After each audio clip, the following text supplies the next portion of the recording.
How's it going, YouTube? It is Mark here, and welcome to round 2 of WOR around Qatar.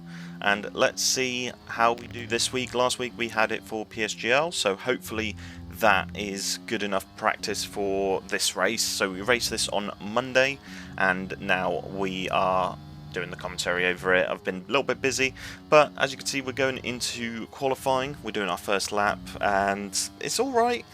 Can't really complain, but it's not the most tidiest lap. We go wide a little bit with a little bit of understeer and a little bit of oversteer.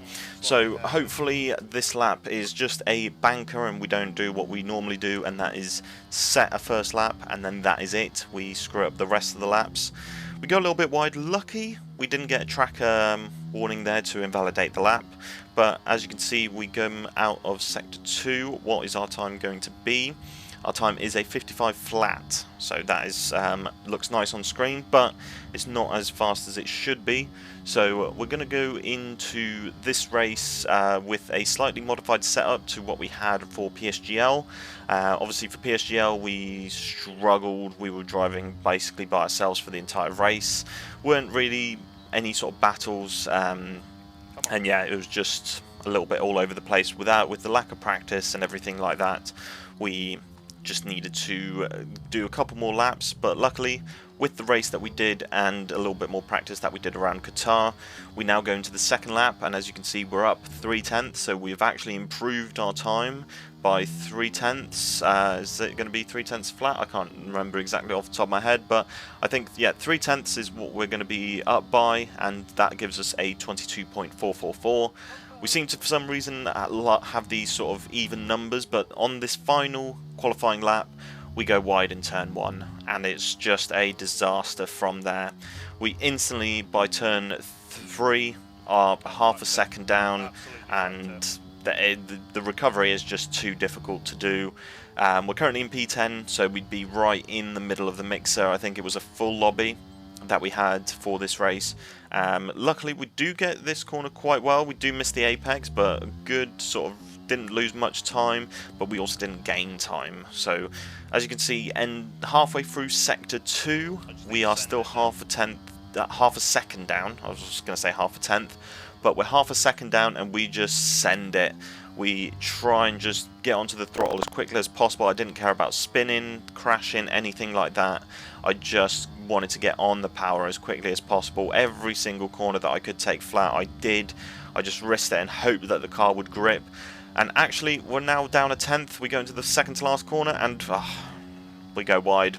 Track invalidation, but coming out of the final corner, if we didn't get that track invalidation, we're actually up a whole tenth. So we've gained 6 tenths from the halfway through the second sector to the end of the lap. So there was a lot of time left in it. But going into the race, we've got 5 red lights. We are starting actually P11. One driver improved and beat us in qualifying.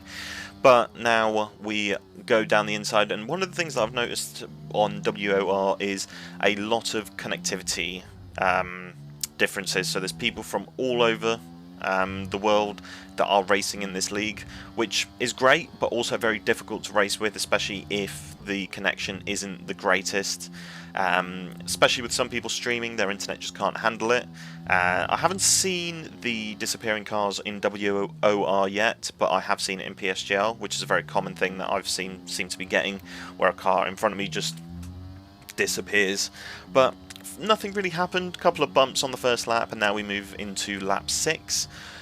We're currently P8, and a couple of drivers have sort of spun out. I think there was one driver that had damage, so they had to box, and it just sort of stayed as it was, really. Nothing really drastic happened. We kept getting close to this Mercedes in front of us.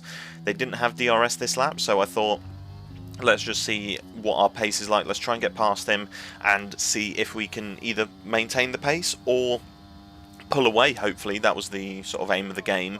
But we go past him into lap 7, and I don't think we really do anything much. Our teammate was in front of us, but instantly by lap 8 they were 3 seconds ahead. We did maintain the sort of pace in front of the Mercedes, but going into lap 8 we sort of made a few mistakes and tried to switch us back, but luckily we were able to get onto the traction zone a lot quicker and sort of keep our power down and not wheel spin. But lap 16, so nothing much really happened. Lap 16 we decided to go in.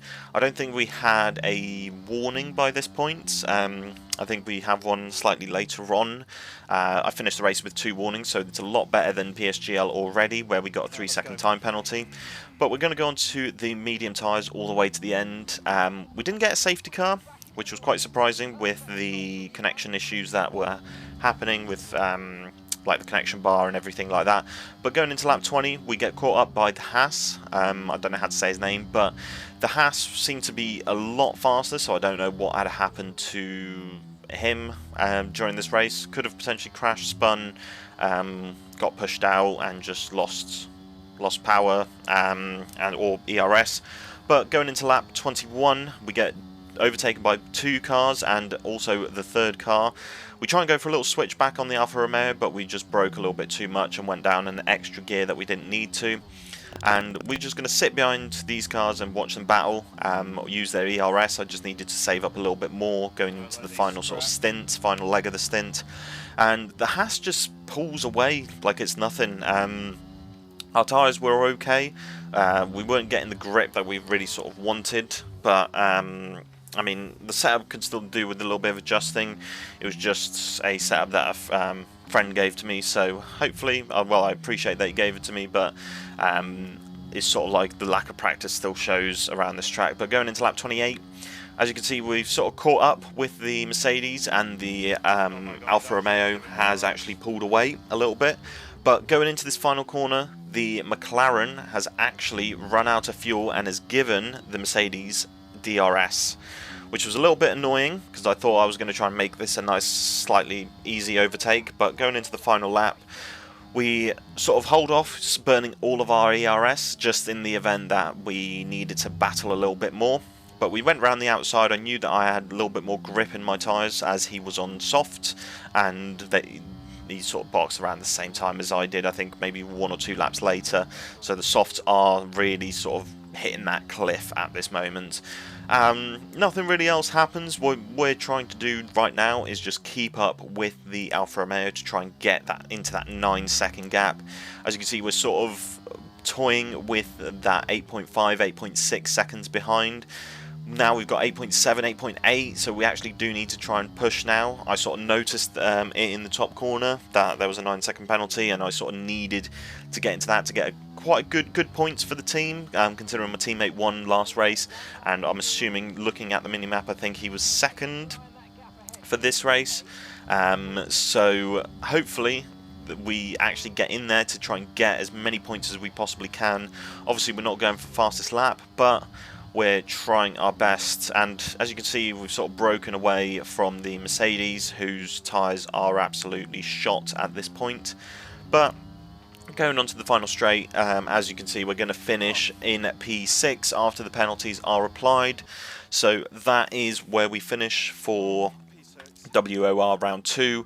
Nothing really changed. There was no incident reports or anything like that, so that is good. So yeah, we finished P6, which is a good position, good points for the team.